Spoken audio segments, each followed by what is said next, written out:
A palavra perfeita para definir o que aconteceu hoje na Câmara dos Deputados é descaso, deboche. Essa é a palavra que define. Mais uma vez, o ministro da Justiça, Flávio Dino, faltou à convocação que foi feita pela Câmara dos Deputados. Nós vamos discutir esse assunto. E aí, tá rolando agora, tá ao vivo lá na... Fazemos. Por que o ministro não... Ele tem a obrigação de vir aqui.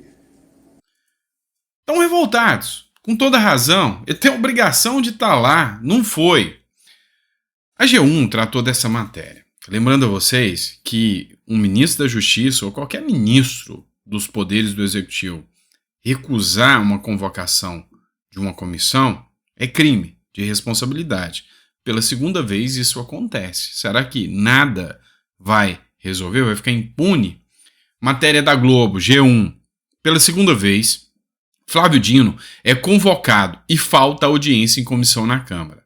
Presença era obrigatória e, se não for justificada, a ausência pode ser enquadrada como crime de responsabilidade. Em nota, o ministro diz que reiterou pedido de comissão geral para ir à Câmara. Não é o ministro que escolhe a forma que ele vai na Câmara, é a Câmara que tem a prerrogativa de escolher como ele vai convocar o ministro.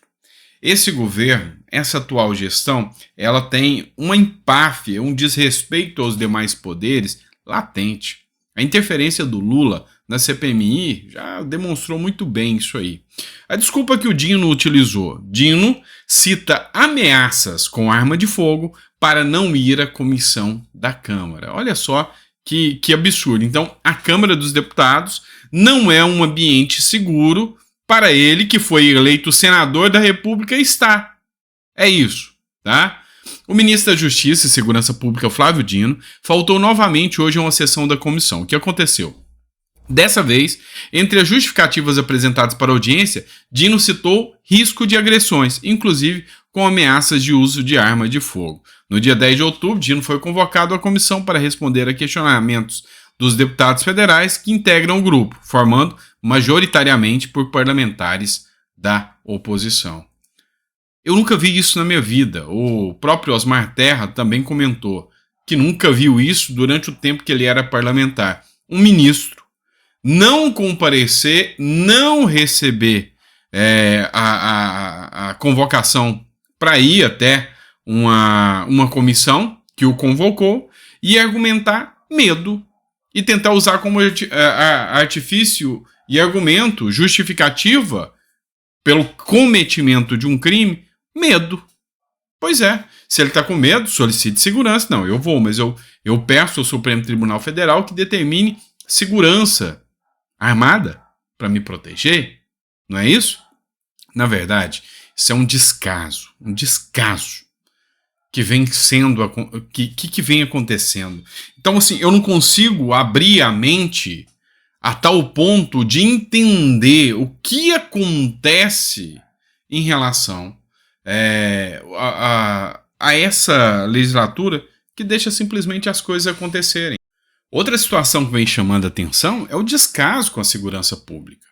E apesar dos ataques, Dino, que é o ministro da Justiça, o responsável pela segurança pública, não deu socorro ao governador do Rio, assim como Lula também não deu a mínima atenção. Há 7 dias o governador Cláudio Castro pediu ajuda e não foi dada. Dino não vai ao Rio e fala em decisões nos próximos dias. Dino não deve ir ao Rio de Janeiro e anuncia decisões só nos próximos dias. O ministro da Justiça e Segurança Pública, Flávio Dino, usou as redes sociais para anunciar o envio do secretário executivo, Ricardo Capelli, e do secretário nacional de Segurança Pública, Paulo Tadeu, e o comandante da Força Nacional, Coronel Alencar. No entanto, Dino não vai ao Estado. É o retrato do descaso. Assim como a gente viu com o Lula em relação ao Rio Grande do Sul, a gente vê. Então, assim, a própria mídia já caracteriza o ministro da Justiça, Flávio Dino, com ações que são caracterizadas como ações ineficazes. Não tem um plano concreto para a segurança pública. A gente começa a perceber que a segurança pública está desmoronando na mão desse atual governo, dessa atual gestão. Só que aí eu vejo essa galera dizendo, gritando, é pelo amor, o amor venceu, Bolsonaro era um genocida, um monstro. Só que a grande questão é, vamos lidar com números. Vamos lidar com números. Como esses aqui, do jornal esse, um jornal esquerdista, tá? Só para deixar claro para vocês, tem um viés de esquerda gigantesco. O estado do Rio fecha 2022, gente, com o menor número de homicídios em 31 anos. Em 31 anos. E essa turma aí que tá aí hoje é a turma que diz que entende de segurança pública. Por quê? Na atual gestão, matéria da CNN, número de extorsões e homicídios dolosos crescem nos primeiros 9 meses de 2023. Dados do Instituto de Segurança Pública mostram também queda de outros crimes. Especialista em segurança critica a ação do Estado para conter a violência. E aí, é aqui que eu quero pensar com vocês. Durante a gestão Bolsonaro, com o governador, segurança aumentando o menor número em 30 anos. Com o mesmo governador, com a gestão Lula, o índice de homicídios e extorsões já estoura. A culpa é do governador? A responsabilidade e o problema é do governador? Porque é nesse governo que a gente vê ministros passeando de moto sem capacete em complexos que não dá para um ministro que combate a violência e o crime organizado andar de forma tão simples assim, não é? Então, nosso Brasil está indo ladeira abaixo no quesito de segurança pública. Com um ministro que, diga-se de passagem, desrespeita muito o Congresso. E tem uma cadeira lá, o que é o pior. Tá? O Estado do Maranhão o elegeu como senador da República. Durante 8 anos ele tem uma cadeira lá dentro. Só que tem um detalhe. Se a Câmara dos Deputados, se o Lira tivesse pulso firme, ele abriria o processo de impeachment contra o Flávio Dino. E ele poderia ser cassado, inclusive, do mandato de senador da República que ele tem. Pois é. É o símbolo do escárnio, é o símbolo do abuso. E aí, eu queria saber, essa turma que diz que é pelo amor, essa turma que diz que o amor venceu, se eles põem na conta do Lula cada aumento do crime, o aumento da criminalidade aí. Porque nós estamos vendo estourar na Bahia, no Rio Grande do Norte, no Rio de Janeiro, enfim. A responsabilidade, será que era do governo Bolsonaro? Pois é, a responsabilidade é de todo mundo que está vendo isso acontecer e finge que não viu. Matéria da Gazeta do Povo. Essa fala de Alexandre de Moraes. Declaração de Westminster manifesta contra a censura e cita a atuação do STF no Brasil. O apagão da liberdade de expressão no Brasil chamou atenção internacional. Na semana passada foi publicada a declaração de Westminster pela liberdade de expressão com assinatura de 141 jornalistas, artistas, escritores, ativistas e acadêmicos de 21 países que denunciam a escala de um complexo industrial da censura pelo mundo, especialmente no novo contexto da expressão online. A nova censura usa de subterfúgio termos mal definidos, como discurso de ódio e desinformação, diz o documento. Quem é que você vê muito falar isso? Né? O discurso de ódio, a desinformação, né? Atentado à democracia. Governos têm se envolvido em roubar as vozes do cidadão. Os signatários acusam o Legislativo da Alemanha e o Supremo Tribunal Federal do Brasil, STF, de criminalizar o discurso político. O STF é citado no contexto de outras incursões de governo sobre limites de expressão, como iniciativas de autoridades na Índia, Turquia e projetos de lei na Irlanda, Escócia, Estados Unidos, Reino Unido e Austrália. A declaração usa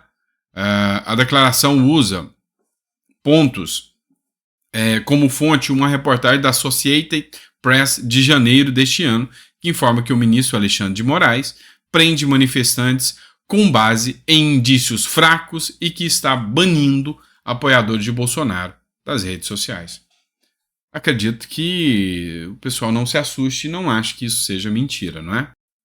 E o mau-caratismo é tão grande, fica tão grande, que a gente está acompanhando esse caos no Rio de Janeiro, e aí o Lula aproveita mais uma dessas lives dele que só fala bobagem para falar em criar mais um ministério, Ministério da Segurança Pública, sendo que já tem um Ministério da Justiça que não faz nada, além de debochar do Congresso Nacional e debochar do próprio Brasil. Matéria que eu cito para vocês agora é do jornal Metrópole, citando a fonte para vocês, e o tema é: após caos no Rio de Janeiro, Lula volta a falar em Ministério da Segurança Pública. Isso pode parecer uma piada, mas essa piada de mau gosto, quem paga a conta é você.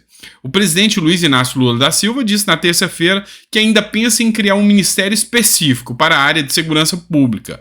É uma promessa que ele chegou a ser considerada na época da campanha eleitoral. Não é Ministério da Segurança Pública, não. Durante a gestão Bolsonaro, tinha muito menos ministério, e a segurança pública andava. Eu sentia mais segurança de andar nas ruas. Pelo amor de Deus. E sabe quem é que vem falar de tudo isso? Essa turma do amor. Você quer saber um caso trágico aqui? O Fernando Holliday, vereador, ele colocou uma cena aqui. Eu não vou colocar o áudio aqui não, mas é brutal. A cena de uma tentativa de homicídio. E aí, você vai ver um trecho aqui que chama atenção. Um jornalista chega e aí, olha só como ele é recebido. Com uma faca na mão. E quem é o responsável? Vereador petista Carlão tenta matar radialista no Piauí. Cadê as hashtags da lacrosfera? Artistas globais, fantástico. Ninguém vai falar, ninguém acusa o Lula. Assim como fazer com o Bolsonaro, onde o petista de ódio, nadida. E aí vem falar em discurso de ódio, o amor venceu. E para deixar bem claro, esse trecho aqui eu vou colocar para vocês assistirem. Mestre, no campo de futebol pelo vereador Carlão. Bom, pessoal, estamos aqui na região de Campestre de Baixo, onde eu fui agredido ao chegar na obra aqui de Campestre. No campo de futebol pelo vereador Carlão. Indícios fortes de irregularidade aqui, coisa grave está acontecendo aqui. E vocês sabem que qualquer coisa que acontecesse contra a minha vida, minha integridade física, os principais culpados eram essa quadrilha de bandido que comanda Cocal. Então tá aqui a prova, viu? Ele tentou me esfaquear, esse bandido, eu não tenho medo. São todos bandidos, uma quadrilha da pior espécie, gente. E a prova disso tá aqui. Então compartilhe, que é muito importante vocês compartilharem. Foi o vereador de Cocal, Carlão, vereador, que está no meio dessas obras, deste calçamento em Campestre de Baixo, que não tem nenhum tipo de informação, não tem placa da obra, nada. Nós já vemos denunciando há muito tempo. Vocês viram aí o carro dele cheio de cimento. Ele tentou me matar, tentou me assassinar aqui, muito grave.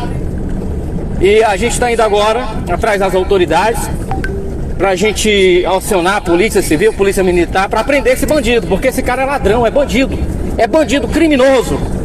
Me agrediu apenas por eu ter saído do carro e fazer pergunta, ele não tem o que argumentar, né? No final das contas, você sabe qual vai ser o resultado? Nada, impunidade. Esse tipo de gente aí não vai responder igual o tipo de gente de 8 de janeiro, não. É diferente. Lá, e tem até uma matéria interessante, eu vou citar no próximo editorial para vocês. O STF acaba de fechar a condenação. Faxineira, pedreiro, condenados como golpistas de Estado. Como gente pior do que a do Hamas. E esse caso que foi flagrado, uma tentativa de homicídio de um vereador do PT, não vai aparecer nos tabloides. Não vai ser divulgado. Fernando Holliday está certo. Isto é um verdadeiro absurdo. É a hipocrisia que venceu. Essa é a realidade. Compartilhe ao máximo esse vídeo. Grande abraço.